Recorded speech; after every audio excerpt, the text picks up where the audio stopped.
ハローマットです。今日はチャイナタウンに来ました。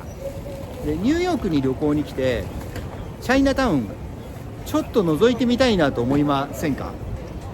ただ範囲がすごく広いのとどこが見どころなのかっていうのがちょっと分かりにくいんですよね。で今日は僕がここだけは見た方がいいっていうところがあるのでそれをご紹介したいと思います。では行きましょう。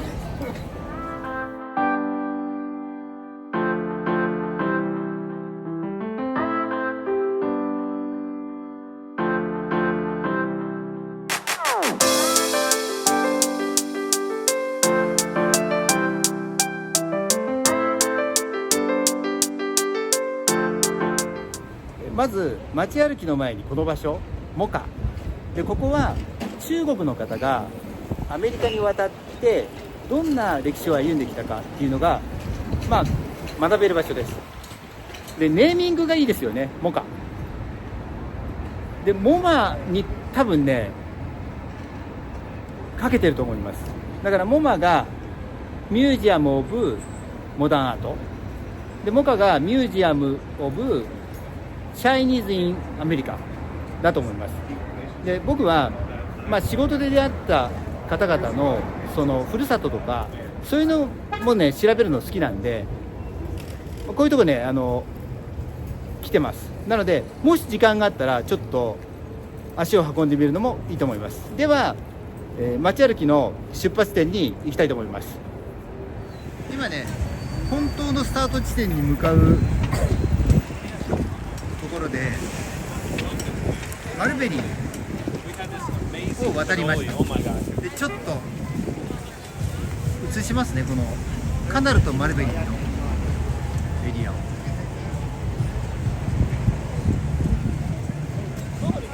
ういう感じで、本来はねこのマルベリーがリトルイタリーなんですけど、これだいぶかなりチャイナタウンに侵食されてますね。これね。で、いろんなねものが売ってて美味しそうなんですよね。ちょっと見ますね。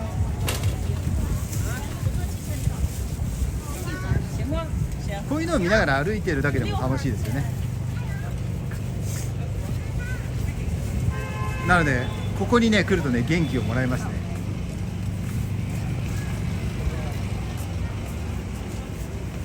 こんな感じです。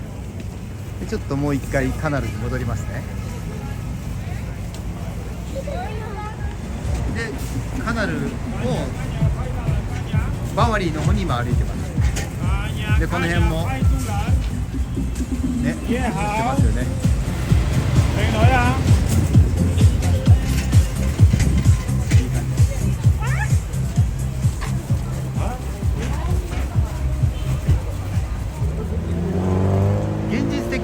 歩き始める起点はこのカナルストリート、ここですねと、それからこのねバワリーの交差点からです。でちょうどね角にこれですね HSBC があります。なのでここからカナルを背にして歩いていきます。で今日ねすごく寒いんですけど日差しが出てきて眩しいですね。まず歩いていくと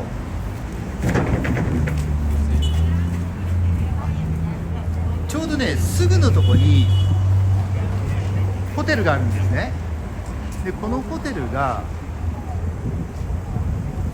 眩しくて看板が映りにくいんですが、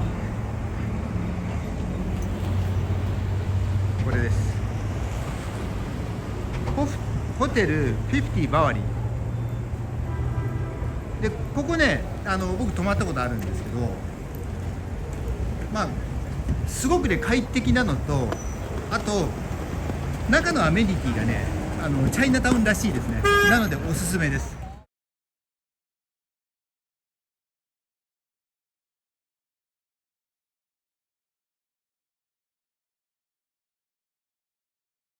で値段的にもすごくね現実的だと思います。でそのバオリーの隣にあるのが日本にもある上手上海ですね。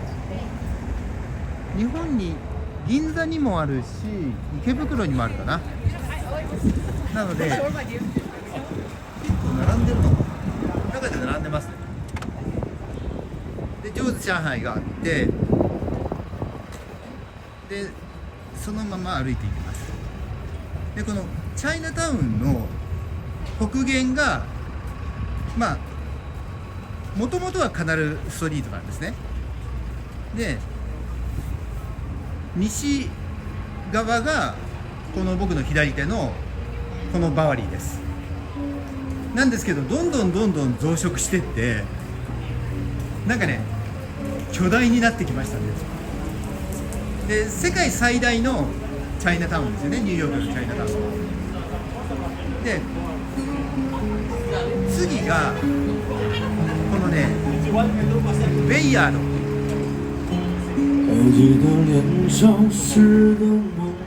で、このねベイヤードのここにある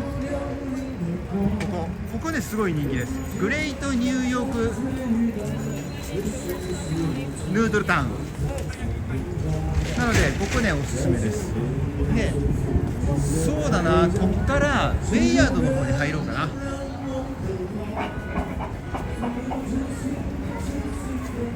でずっと歩いていくと、マッサージがあったりいい感じですよね。でね僕ね実はねちょくちょくチャイナタウンに来てます。っていうのはなんかねこう額に汗して仕事してる人、はい、たくさんいて、なんかね自分の人生を重ね合わせてますね。僕らも日々いろいろあるんで。でチャイナタウンの歴史を紐解いていくと、1700年代の後半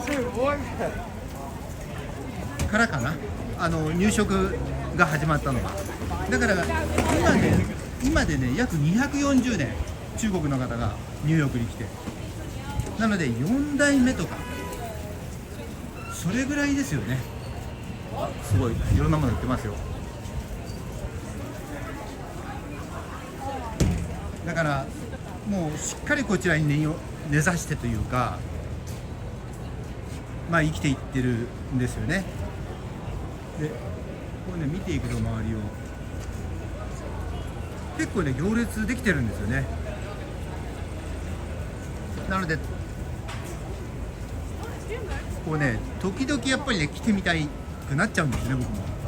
で実はね僕だけじゃなくて、少し前にお仕事でお世話になってる、華僑のおしゃれなお姉さんがいるんですけど、その人に日曜日にチャイナタウンにいたでしょって言われて、なんで知ってんのって言ったら、見かけたよって言われて、でなんで声かけてくんないんだよって言ったら、いやなんかかっこいいお兄さんと歩いてたでしょって言って、で私がねすごいおしゃれじゃない格好をしてたから、だから声かけられなかったよって言われちゃいました。だからやっぱりこの街に来るときってみんなねその TPO をそれなりに考えてきてんでしょうね。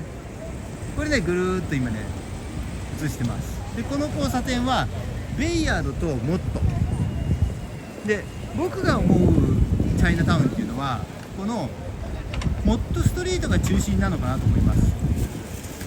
で今ねこのベイヤードからモットストリートをカナルストリートの方を映してます。でこちら側逆もそうですよね。こんな感じで、なのでここが一番中心地だと思います。で一度ちょっと切りました。で今ベイヤードを背にしてモットストリートを南の方に歩いてます。で僕ねすごいと思うのはもうここはね完全に、中国のこの世界ですよね。まあ、銀行もそうですし、例えば美容室とか、まあ、あとお医者さんもそうですね。でもちろん歩いてる人も、まあ、それから中国語が飛び交ってて、で世界中どの町にどの大都市に行ってもチャイナタウンってあるので、本当にね感心してます。いろんなものが売ってるし、いやでもね、よくこれでやっていけるなって思うものがいっぱい売ってるんですよね。ちょっと言っちゃ悪いけどまあ売れるものは何でも売る。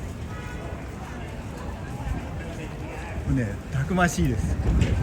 でここがあれ、これ通りの名前が書いてないですか。今調べたらペルストリートっていうんですね。でここも賑やかな通りでなんですけど、ちょっとね先にこのチャイナタウンの街歩きをする時の一番南側まで行きたいと思います。でチャイナタウンすごく大きいので、まあ歩き出しちゃうとあっという間に時間経っちゃうんですね。だから観光でやっぱりニューヨークに来られる方があまりこのチャイナタウンでこう時間をロスしたくないと思います。あ、そうそう、今ねちょっと補足説明で歩きながらわかりますかね。このモットストリートを南に歩いてきて、このモットとコニーリーかな、モッソとも言うのかな、ここをこっちですね、こっちの方に歩いていったところに公園があるんですね。コロンバスっていう名前だったと思うんですけど、でその公園にはおトイレがあります。公衆トイレが。なのでそれはねちょっと頭の片隅に入れて歩くのがいいと思います。でおトイレ行ったら孫文先生がいるので、ちょっと挨拶だけして歩き続けたいと思います。なのでこのまあ動画を見ていただいてなんとなく分かった風なね、ちょっと感触を得てもらって、それでこれから行くポイントエリアだけに向かうのがいいかなと思います。向こうも並んでますね。すごい、ワーホップレストランって書いてありますね。あ、こっちにも同じのある。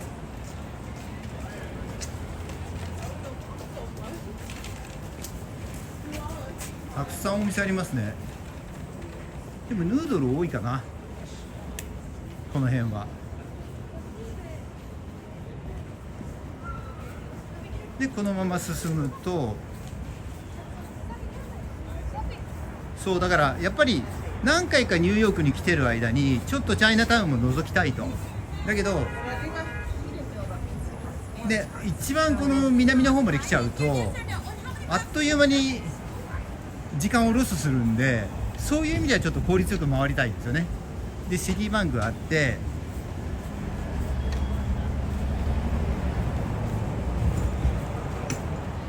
でここはねワースストリートで、ここよりも南は行かなくていいと思います。でチャイナタウンどちらかというと北の方というか上の方に向かって大きくなっていってるんですね。で今ねモットからワースを左に曲がりました。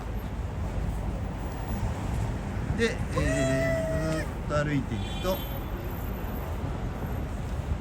だから銀行もたくさんあるんですけど、名前がね漢字の名前ついてますよね。チェイスが大通銀行になってますね。これ大通で合ってんのかな、読み方ね。 JP モルガンチェイスなんですけど、本当はあっちがグローバルバンクって書いてありますけど、銀行がね本当に目につきますね。だからやっぱり中国系の方々のこのまあお金に対する考え方、まあ、節約家でもありますしね。でだけど使うときは使う、まあ、そういうのが現れてるのかなと思います。でここまで来るとここがねちょっと分かります？この交差点12345 5個の通りが交差している場所で5ポイントって言います。でこれはねギャング・オブ・ニューヨークっていう映画知ってます？マーティン・スコセッシの映画なんですけど、その映画のまあはここをね中心に描かれてます。でこの5ポイントをこっちですね、左に回ると今日の目的地です。でここからね通りの色が変わって、ここね最近インスタスポットになったんですね。でこのね日差しの強い、わかります？今の日差しもうすごく晴れてて、この日差しが強い中でもここだけはね日が当たらない暗い場所なんです。でここは今でこそねこうやってすごく綺麗な通りなんですけど、ですごくねインスタスポットなんでたくさんの人がねここに写真撮りに来てるんですね。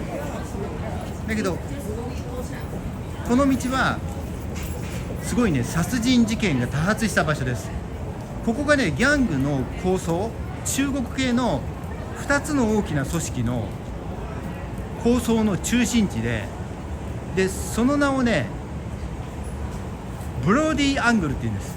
だから流血、ブローディー、もう血が流れ出る、でアングル、角度、交差点、だからここですよね。ちょうどここがねブローディーアングルっていうんですね。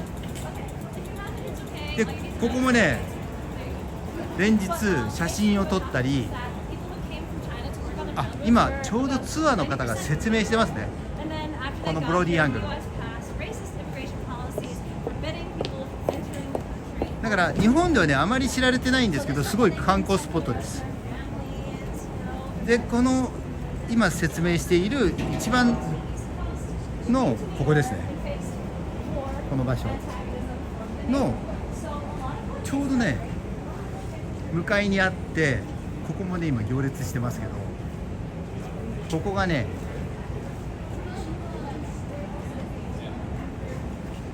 ちょっと上にここです。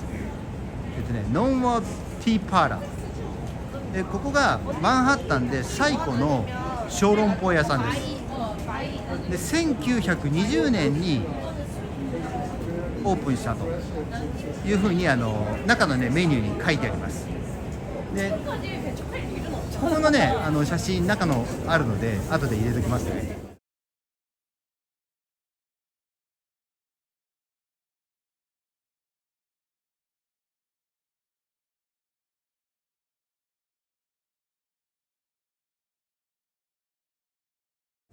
ちょっと通れるかなこの人たち。Excuse me. Thank you. で歩いていくとここですね。で今のブロディアングルを越えると分かります？だんだん明るくなってきますよね。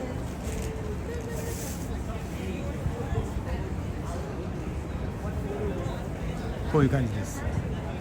なのでちょっと振り向きますけど、ここです。今はねこっち側から撮ると明るいんですけど、もう少し戻って、